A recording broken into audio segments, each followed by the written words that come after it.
শুক্রবার মাতাবাড়ি ত্রিপুরেশ্বরী মন্দিরের সমস্ত পুরোহিতগণ মুখ্যমন্ত্রী তথা মন্দির ট্রাস্টের চেয়ারম্যান অধ্যাপক ডাক্তার মানিক সাহার উদ্দেশ্যে একটি চিঠি মন্দির ম্যানেজারের মাধ্যমে প্রদান করেন।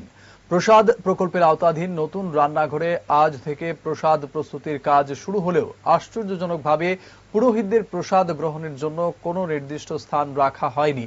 রাজন্য আমল থেকে প্রচলিত এই প্রথা ভেঙে যাওয়ায় আজ মন্দিরের সমস্ত পুরোহিত অভুক্ত থাকেন। এ নিয়ে ভক্তদের মধ্যে চরম অসন্তোষ ছড়িয়ে পড়েছে। মন্দির প্রতিষ্ঠার পর এই প্রথমবার ঘটল এমন ঘটনা। ঠাকুরের জন্য আলাদা ছিল, আলাদা একটা কোঠা ছিল, তারা সেইখানে বইয়া খেতে রান্না করতে থাকতো। কিন্তু এখন দেওয়া যাইতেছে কোনো স্থানই নাই, কোনো কিছুই নেই। ওদের আগে ওই এলো বইয়া খেতে।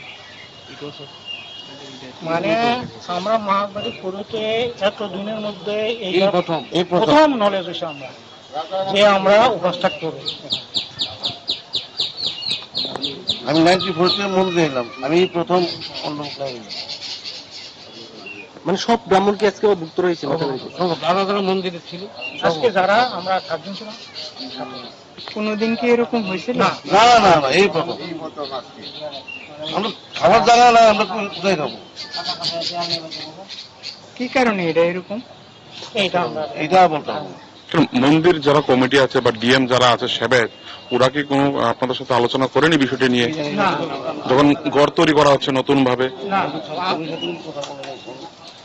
কোন ধরনের আলোচনা নেই আপনাদের সাথে বা পুরোহিতের সাথে কোনো কথা বলেনি তারা? আমরা একটা কমিটি আছে, কমিটির সাথে কোনো আলাপই করি না। গোটা বিষয়টি নিয়ে কোনো আলাপ হয়নি আপনাদের? আলাপ আলোচনা